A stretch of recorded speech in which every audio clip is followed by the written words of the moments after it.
মেয়েরা ঘর সাজায়, কিন্তু সেই ঘরটা খুব কম সময়ে তাদের নিজের থাকে। ছোটবেলায় নিজের ঘরটা একটু একটু করে সাজায় মেয়েটা। পছন্দের পর্দা, বইয়ের তাক, ছোট ছোট শখের জিনিসে ভরে ওঠে তার ছোট্ট পৃথিবী। কিন্তু বিয়ের পর একদিন সেই ঘর ছেড়ে তাকে চলে যেতে হয় অন্য এক নতুন ঘরে।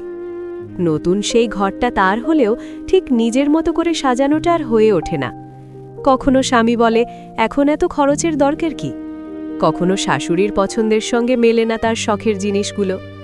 অনেক বছর পরে মাঝবয়সে এসে হয়তো আবার সুযোগ মেলে নিজের মতো করে একটু ঘর সাজানোর। মনে হয় এবার বুঝি নিজের মতো করে বাঁচা যাবে। কিন্তু সেই সুখও বেশি দিন থাকে না।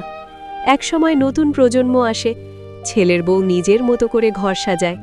আর যে মেয়েটা একসময় নিজের মতো করে একটা সংসার সাজানোর স্বপ্ন দেখেছিল, তার সেই স্বপ্নটা অনেক সময় স্বপ্ন হয়েই থেকে যায়।